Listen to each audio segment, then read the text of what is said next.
Hello mga kakusina! Minsan simpleng luto lang ang kayang magpasaya ng buong pamilya. Kaya today, samahan niyo ako, magluluto tayo ng pork binagoongan.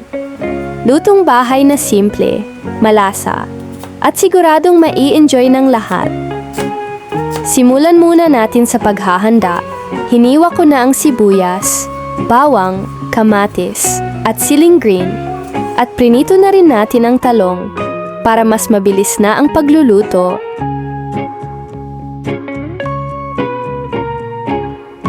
Ito ang mga simpleng sangkap na gagamitin natin para sa pork binagoongan. Lutong bahay na siguradong magpapasarap sa hapag. Pork, garlic, shrimp paste, bagong, eggplant, tomatoes, onion, cooking oil, green chili, ground black pepper, water. Magpainit muna tayo ng mantika.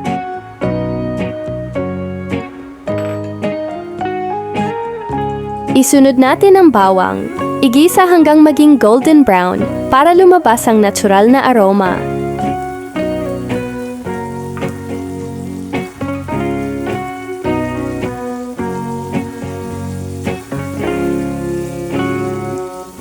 Lagyan natin ng sibuyas at hayaang lumambot para magbigay tamis at dagdag lasa.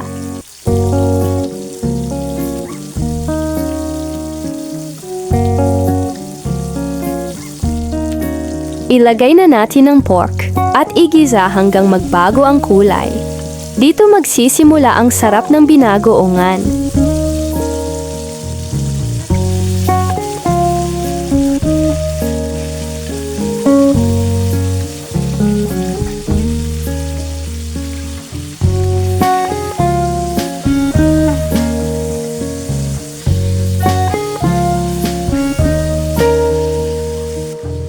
Takpan muna natin ng mga 15 minutes para lumambot ang karne at mas kumapit ang lasa.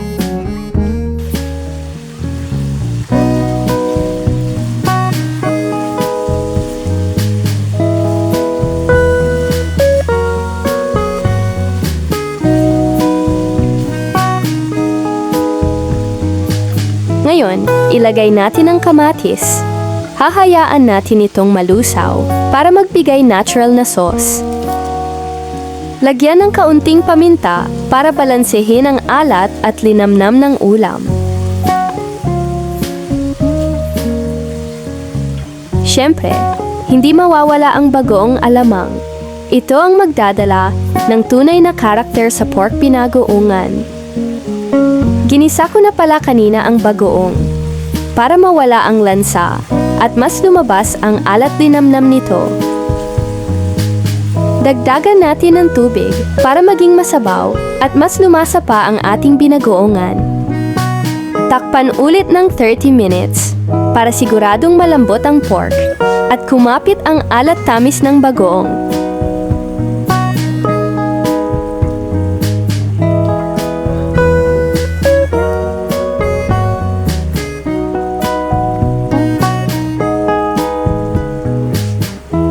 Ihalo na rin ang siling green para may konting anghang at dagdag sarap. Takpan natin ng 3 minutes para lalong kumapit ang lasa. Pwede kang magdagdag ng konting MSG kung gusto mo ng extra linamnam, pero optional lang ito. Idagdag na natin ang piniritong talong. Ito ang magbibigay balanse sa alat ng bagoong.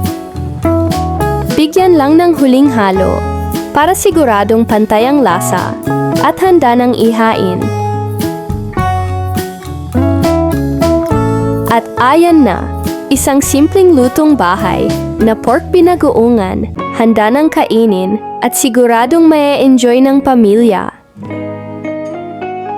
Kung nagustuhan nyo ang recipe na ito, huwag kalimutang i-like ang video at i-share sa mga kapwa nating mahilig sa pagluluto at syempre, subscribe na rin para updated ka sa mga susunod pang masasarap at abot kayang lutong bahay recipes. Hanggang sa muli, happy cooking!